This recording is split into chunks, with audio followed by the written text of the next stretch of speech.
Assalamualaikum warahmatullahi wabarakatuh. Perkenalkan, nama saya Keita, saya mahasiswa dari London School of Public Relations Jakarta, sekaligus juga warga Bantarsari. Pertanyaan saya, sebagaimana yang kita ketahui kan bahwa identitas bangsa Indonesia itu beragam. Lantas mengapa kalau dari penglihatan saya, narasi tentang politik identitas di Indonesia itu sangat erat kaitannya dengan agama Islam. Misalnya tidak jarang kita melihat oknum-oknum yang terlihat lebih agamis itu menjelang pemilu. Padahal kan jika ingin menggunakan politik identitas sekalipun bisa menampakkan identitas yang lainnya. Apakah semata-mata karena Muslim adalah agama mayoritas di Indonesia atau ada faktor lainnya? Bukankah kalau semuanya menampakkan identitas agamanya malah membuat perpolitikan itu jadi terkesan homogen dan gak terlihat lagi keberagamannya? Terima kasih. Luar biasa. Oke. Tadi siapa pakai topi sebelahnya tadi di sini? Ini mohon maaf yang pakai peci ini karena mau pemilu atau memang sehari-hari pakai peci? Nanti Oke. Ini langsung. nomor 2. Oh iya. Nomor 2 dulu nanti 3 sini tadi berapa 3 dulu atau 5? Hah? Ya oke. 3 dulu ya. Ya, satu nanti setelah itu 3 ya berikutnya ya. Oke, silakan. Baik. Biasa nama dan asalnya dari mana ya? Assalamualaikum warahmatullahi wabarakatuh. Nama saya Dedi Arsyad. Saya warga biasa, tidak mewakili siapa-siapa. Saya juga orang kampung. Saya bukan desa Bantarsari tapi tetangganya, Bojong Hilir. Ya. Baik, pertanyaan untuk Pak Eman ya. Bicara tentang politik identitas, ini kayak musiman sebetulnya ya. Kapan perlu diangkat, kapan perlu ditenggelamkan. Tapi saya melihat politik identitas sendiri bahkan sekarang rame disampaikan oleh para pejabat. Jadi usul saya, Pak Eman, adakan juga diskusi seperti ini, bedah buku ini di Kementerian Agama. Karena menterinya tuh yang sering mengangkat isu ini. Yang pertama. Yang kedua, untuk Bung Rocky Gerung. Tadi saat paparan banyak bicara tentang demokrasi. Kami warga desa, warga kampung, nonton TV, nonton FNN, sebetulnya muak dengan berita-berita akhir-akhir ini. Kita bicara demokrasi, kita warga kampung juga memahami demokrasi. Tolong Bang Rocky, gaungkan lagi di tingkat nasional, politik demokrasi itu hancur gara-gara oligarki. Coba politik oligarki ini tolong disuarakan terus. Mana ada presiden, anak, mantu, adik menguasai beberapa daerah. Tolong ini digaungkan lagi di tingkat nasional. Terima kasih. Assalamualaikum warahmatullahi wabarakatuh. Pertanyaan ketiga. Tiga dulu Jose. Baik. Silakan. Tiga dulu ya. Semua kebagian kok. Silakan.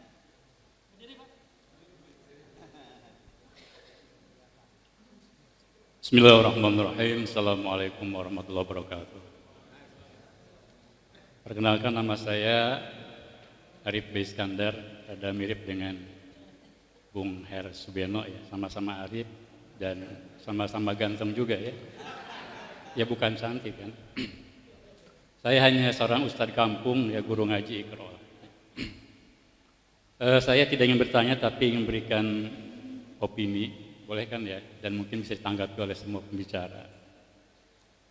Pertama, saya ingin katakan, mohon maaf, saya bukan seorang yang pandai bicara, saya baca saja poin-poin dari pemikiran saya. Pertama, saya ingin katakan bahwa identitas yang paling tegas, baik untuk pribadi, partai, bahkan negara adalah ideologi. Ya. Mudah-mudahan Bung Rogi sepakat.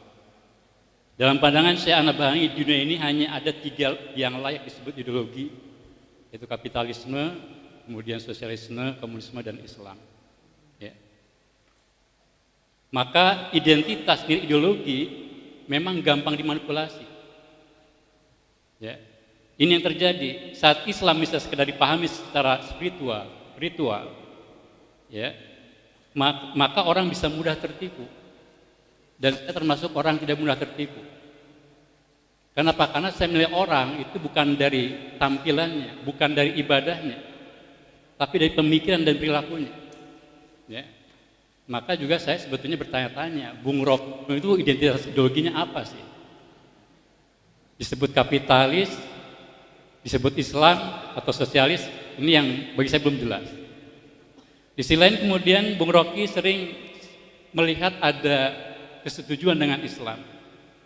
Mungkin ada hal yang benar di dalam Islam, tapi kenapa kok nggak masuk Islam gitu? Bagi saya ini sebuah kedunguan gitu. Kenapa? Kalau memang kita sudah meyakini sebuah ajaran itu benar, kenapa kita tidak meyakininya? Ya.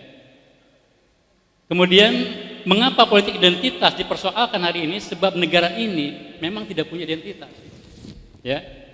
Sebab negara ini tidak memiliki identitas. Sering kita mengatakan atau tokoh ya, bahwa kita bukan negara Islam, kita juga bukan negara sekuler. Akhirnya memang negara yang bukan-bukan gitu.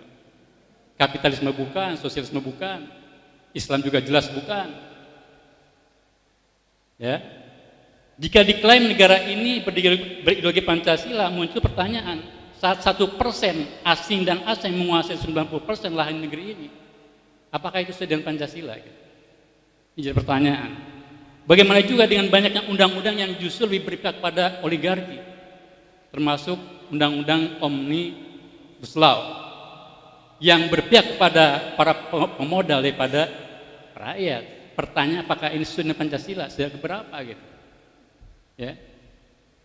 Maka saya sepakat dengan tokoh yang mengatakan bahwa negara ini memang atau Pancasila ini bukan ideologi negara, tapi lebih merupakan falsafah. Maka saya melihat sejak merdeka sebenarnya kita menerapkan kapitalisme yang beraroma sosialisme zaman Soeharno dan hari ini cenderung liberal, tetapi sayangnya hanya dalam bidang ekonomi. Sementara secara politik justru mengarah pada otoritarianisme yang menjadi ciri khas komunisme gitu. Ya. Nah, mungkin ini saja yang ingin saya sampaikan, mohon tanggapannya. Demikian. Terima kasih. Ya. Nah, Bung Rocky dulu. Baik, ya. terima kasih. Oke, terima kasih. Dari Pak Ustadz Guru Agama itu. Hidayah itu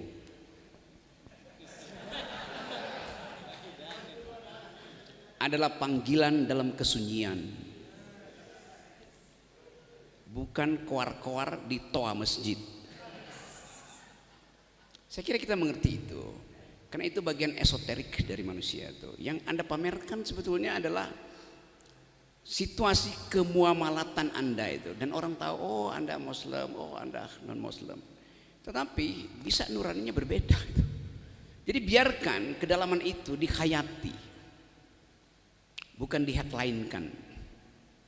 Itu soalnya. Dan justru dalam ketuduhan itu kita menghayati pertanggungjawaban ilahiyah kita, bukan pertanggungjawaban sosial. Akidah itu pertanggungjawaban ilahiyah.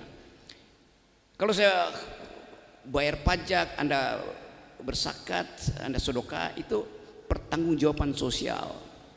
Tetapi yang vertikal tidak mungkin dipamerkan. Itu dasarnya. Jadi itu jawaban simpel saya gitu. Oke. Sekarang saya masuk pada jawaban yang agak kompleks tadi soal ideologi tadi itu. Islam adalah ideologi. Kalau dia kita tempatkan di dalam sejarah pertarungan ideologi, Islam mempromosikan keadilan. Maka saya katakan ideologi saya adalah Muslim, Islam. Saya bukan kapitalis. Kalau ditanya pandangan politikmu komunistis, tidak, karena komunis itu mengandung filsafat totalitarianisme.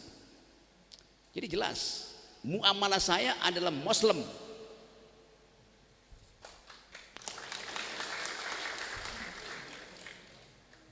Hanya itu yang bisa saya ucapkan di ruang publik. Sekarang kita lihat bagaimana kondisi kepartaian kita. PDIP ideologinya adalah kiri, sosialistis. Sekarang Sandiaga Uno diundang oleh PDIP untuk menjadi wakil presiden dari Ganjar. Bayangin ya. Sandiaga sosialistis? Bukan. Sandiaga kapitalis. Dan Sandiaga datang dari partai P3 yang basisnya adalah Islam. Jadi Anda bayangkan, bagaimana mungkin PDIP yang sosialistis mau kawin dengan seseorang dari partai Muslim sekaligus kapitalis. The chemistry doesn't mix itu. Kimianya nggak bisa nyampur. Tapi dipaksakan untuk mendapat efek elektabilitas. Jadi Anda bayangkan ideologi dipermainkan. Kalau ada Bung Karno bilang, Sandi kau nggak boleh masuk PDIP. Kenapa? Kau bukan sosialistis, kau kapitalis. Kan jelas kan? Sandi, kau sebaiknya masuk PKS. Karena lebih baik berkoalisi dengan PKS. Karena Sandi datang dari sebagai caleg ingin jadi ketua partai P3 tuh. Kan itu yang terjadi kan. Nah sekarang kalau saya mau terangkan, kenapa koalisinya bisa beda-beda? Karena nggak ada visi ideologis yang menuntunnya. Itu aja yang terjadi begitu. Kalau kita belajar secara tertib, teori koalisi. Koalisi itu artinya kesepakatan akidah politik dari awal sampai akhir, nggak boleh berubah akidah politiknya. Nah sekarang kita lihat bagaimana satu koalisi berubah dalam 4 jam, berubah dalam 8 jam, berubah dalam 2 hari, tergantung bahasa tubuh Jokowi. Kan itu yang terjadi sampai sekarang. Lalu nyambung dengan soal tadi, soal oligarki tadi. Anda bayangkan kekacauan pikiran kita. Kaesang sebagai ketua PSI mengajukan judicial review supaya Gibran bisa jadi calon wakil presiden. Dibayangkan logikanya ya. Kaesang meminta pamannya yang adalah ketua Mahkamah Konstitusi untuk meloloskan kakaknya yang adalah calon wakil presiden Prabowo atas perintah bapaknya. Coba bayangin. Ya itu yang terjadi. Apakah ini piagam Madinah? Piagam Madinah tidak diatur diputuskan dalam keluarga. Piagam Madinah urusan publik, kemajemukan. Ini begitu konyol kita mengharapkan demokrasi dari peristiwa kecil ini. Lebih konyol lagi mereka yang menunggu Gibran. Anda bayangkan Gibran hari ini dilantik jadi wakil presiden misalnya, minggu depan dicalonkan, lalu dia jadi, entah dia sebagai calonnya Ganjar atau calonnya Prabowo, lalu terjadi krisis politik di Timur Tengah, lalu Pak Prabowo harus beristirahat karena kesehatannya setelah kampanye merosot, maka Gibran naik ex officio mesti mewakili presiden, diundang di forum PBB untuk berdebat soal Palestina. Nol pengetahuan saudara Gibran tentang. Kan itu yang terjadi. Jadi kita membayangkan bangsa ini dari zaman kemerdekaan dihuni oleh mereka yang berpikir tajam. Natsir berdebat dengan Aidit komunis tapi pikirannya internasional. Apapun Anda mau protes tapi dia berpikir internasional. Pak Nasir berpikir tentang pan-islamisme internasional tuh. Bung Karno berpikir untuk mengekspor revolusi ke tingkat internasional tuh. Haji Agus Salim cakep banget untuk bertengkar di PBB. Sultan Syahrir otaknya sangat pintar untuk menghalangi Belanda masuk kembali ke Indonesia. Tokoh-tokoh kita seperti itu. Wakil Presiden Bung Karno adalah Muhammad Hatta yang pikirannya sampai sekarang masih diikuti oleh dunia tuh. Itu ide tentang koperasi. Muhammad Hatta wakil presidennya. Bayangin. Pak Harto wakil presidennya Sultan Hamengkubuwono, Habibie wakil presidennya, ada Malik. SBY wakil presidennya Yusuf Kala yang mengambil alih masalah-masalah ekonomi dan SBY anggap dia percaya tuh. Sekarang misalnya bayangin, wakil presiden Prabowo adalah Gibran. Jauh betul jarak konseptualnya tuh. Saya kritik itu Walaupun saya berteman dengan Pak Prabowo, tapi saya masih kritik keadaan semacam itu kan. Jadi bayangkan kita lagi bicara tentang ide demokrasi di sini, sementara elit itu bicara tentang siapa elektabilitasnya yang memungkinkan jadi calon presiden. Kita bicara di sini tentang etikabilitas dan intelektualitas sebagai prasyarat untuk jadi pemimpin Indonesia. Mereka cuma bicara tentang elektabilitas. Lalu kita tanya, dari mana elektabilitas Anda peroleh? Apakah dari survei kepala desa Bantarsari? Tidak. Dari LSI Denny YA, dari survei Saiful Mujani Research Center, macam-macam surveyor. Jadi bayangkan mereka berupaya untuk menjadi pemimpin berbasis pada survei yang bukan dari kita.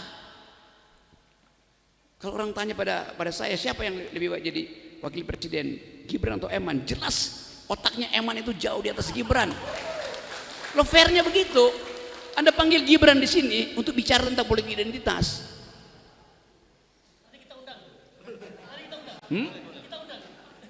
Jangan diundang, nanti listriknya dimatiin semua tuh. Jadi sekonyol itu keadaan kita tuh teman-teman. Nah saya berupaya melalui FNN terus memberi kritik. Saya berteman dengan Prabowo, saya berteman dengan Anies, saya berteman dengan SBY segala macam. Tetapi di FNN tiap kali saya kasih kritik karena itu tugas akademis kita dan tugas ideologis kita itu. Jadi saya kira itu hal yang ingin secara jujur saya katakan. Jadi ucapkanlah kritik setajam-tajamnya. Karena hanya dengan ketajaman kritik kita bisa menghasilkan kembali percakapan yang bermutu. Tapi nanti istana bilang kalau mau kasih kritik yang sopan itu. Nah, kritik yang paling sopan arti adalah tidak memberi kritik. Itu intinya begitu jadinya kan. Jadi sekali lagi teman-teman di sini saya senang sekali karena pertanyaan Anda mewakili kecemasan kita tentang masa depan itu. Dan kecemasan itu kita mau jawab sekarang bahwa Indonesia harus diuji ulang dan dipimpin oleh mereka yang berpikir. Nah, Bantarsari ini adalah lokasi pertama kita menerbitkan kembali pikiran.